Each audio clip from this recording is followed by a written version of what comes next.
अस्सलाम वालेकुम student, how are you. BA English third year poetry. और इसमें जो आज हम पढ़ेंगे पोएम, वो पोएम नंबर 21 है, and that is politics, composed by W.B. Yeats, William Butler Yeats. W.B. Yeats भी बोलते हैं और इसका फुल नेम जो है वो विलियम बटलर येट्स है।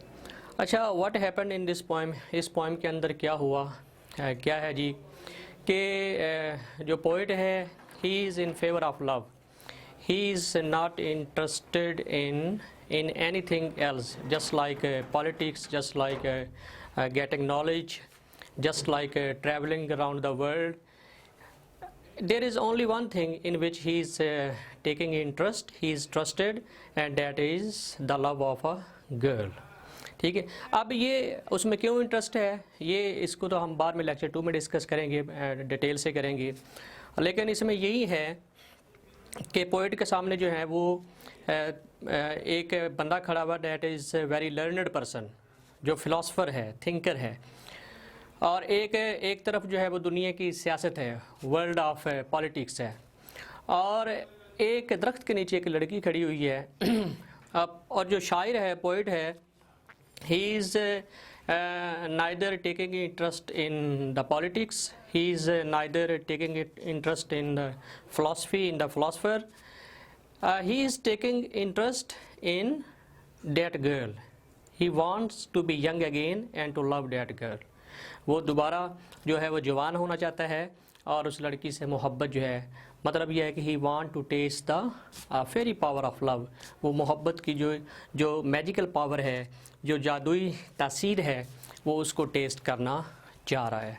ठीक है, तो इसमें हम शुरू करते हैं। पोएम के बिल्कुल आगाज़ में अगर आप देखेंगे ना, तो थॉमस मैन की एक ना कोटेशन लिखी हुई है, और कोटेशन कुछ इस तरह है, in our time the destiny of man presents it meaning in political terms.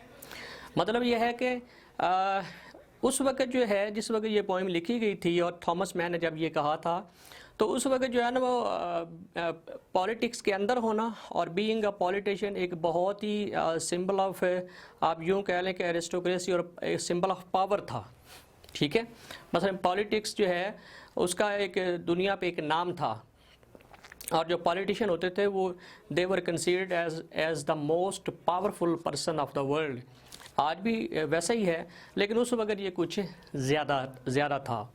तो अब ये हैरत की बात है कि उस ज़माने में रहने वाला जो शायर है विलियम बटलर येट्स, वो पॉलिटिक्स के अंदर कोई इंटरेस्ट नहीं ले रहा। ठीक है, तो शुरू होती है जी poem, how can I that girl standing there, कि मैं कैसे जो है, how can I.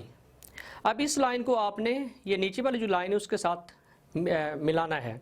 How can I my attention fix, my attention fix, how can I give attention, मैं तवज्जो कैसे दे सकता हूँ, मैं कैसे मतवज्जे हो सकता हूँ। तो अटेंशन फिक्स का मतलब है attention fix, to give attention, यानी तवज्जो देना। अच्छा, अब वेरी फर्स्ट लाइन पे दोबारा आइए, how can I that girl standing there, कैसे मैं अपनी तवज्जो फिक्स कर सकता हूँ, how can I give attention while there is a girl standing, वहाँ एक लड़की खड़ी हुई है और उसके होते हुए जो शायर है, he is unable to focus his attention, वो अपनी जो तवज्जो है वो फोकस नहीं कर सकता। किसके ऊपर, ऑन रोमन और ऑन रशियन और ऑन स्पेनिश पॉलिटिक्स। ये माजी की सुपर पावर रही हैं, दुनिया सियासत में इनका बड़ा अरूज रहा है, जवाल भी फिर इनको हुआ है, कि मैं कैसे अपनी तवज्जो जो है वो रोमन की सियासत के ऊपर, रशिया की सियासत के ऊपर और स्पेन की सियासत के ऊपर फिक्स कर सकता हूँ।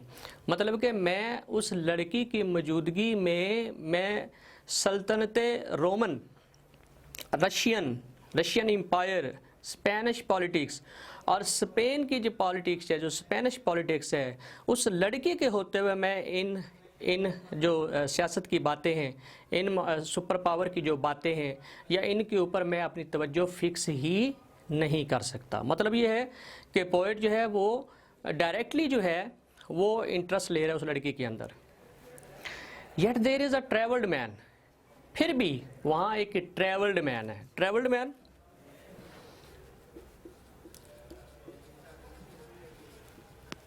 जैसे just like Ibn Battuta, travelled man. Travelled man a person who travels around the world, मतलब जिसको आप टूरिस्ट कह लें। Yet there is a travelled man that knows what he talks about, यानी जिस चीज़ के बारे में बातें करता है, about which thing he is going to talk, he has seen that object और that thing with his own eyes. मतलब यह है कि उसके पास फर्स्ट हैंड नॉलेज है। वो ट्रेवल्ड मैन जो है, he has got the first hand knowledge of the world, और इतना नॉलेज है कि वो जिस चीज़ के बारे में बात करता है उसको उसने पर्सनली ऑब्जर्व किया हुआ है। Yet there is a traveled man that knows what he talks about, यानी जिसके बारे में वो बातें करता है उसको उसका फर्स्ट हैंड नॉलेज उसके पास है।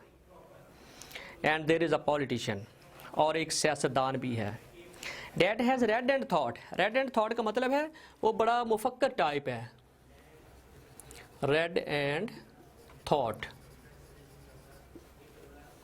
ठीक है, बड़ा पढ़ा लिखा आलिम फाजिल स्कॉलर कह लें आप, ठीक है ना, थिंकर कह लें इसको, फिलासफर कह लें। एक पॉलिटिशियन है और जो बहुत ही मुफक्कर टाइप है, पढ़ा लिखा है। And may be what they से इज़ ट्रू, और हो सकता है कि अपनी नॉलेज की बेस पे, अपने इल्म की बेस पे जो कुछ वो कहते हैं वैसा ही हो, जो वो कहें वैसा ही हो। Of war and war alarms, यानी वो जंग के बारे में जो प्रिडिक्शन करते हैं, जो पेशन गोई करते हैं, या जंग के ख़तरात से आगाह कर रहे हैं, या वो ये कह रहे हैं कि in near future there might be या वर्ल्ड वाइड वॉर, कि आने वाले मुस्तकबिल करीब में, यानी फ्यूचर में एक बहुत ही भयानक किस्म की जो जंग है वो होने वाली है। और जो वो उनके पास इतना नॉलेज है, इतना एक्सपीरियंस है कि जो कुछ वो कहें हो सकता है कि वो सच साबित हो जाए। लेकिन शायर जो है वो उनकी बातों से मुतासिर नहीं है। तो उसने कंक्लूजन क्या दिया? कंक्लूजन ये है, but O that I were, O that ये हम ख्वाहिश के लिए जो है ना इस्तेमाल होता है, ओ डैट ए काश। But O that I were young again, काश मैं दोबारा जवान हो जाऊं। और जिस वक्त ये उसने ये पोइम लिखी थी उस वक्त वो अप्रॉक्सीमेटली अराउंड अबाउट 70 के करीब उसकी एज थी शायर की। But O that I were young again, मैं दोबारा जवान हो जाऊं। And held her in my arms, और वो लड़की जो कोने में वो दरख्त के नीचे खड़ी हुई है उसको मैं अपने बाजू में थाम लूँ। ए काश के मैं दोबारा जवान हो जाऊं। The poet wishes to be young again, he wants to love that girl, वो उस लड़की से मोहब्बत करना चाहता है, वो दोबारा जवान होकर मोहब्बत की जो टेस्ट है, जो पावर है, उसको इंजॉय करना चाहता है। उसको सियासत के अंदर कोई दिलचस्पी नहीं है, उसको ट्रैवलिंग के अंदर कोई दिलचस्पी नहीं है, और ना ही वो सियासतदान बनना चाहता है, वो तो सिर्फ मोहब्बत करना चाहता है। तो उम्मीद है कि आज के इस लेक्चर की आपको समझ आई होगी। इजाज़त दीजिए, अल्लाह हाफिज़।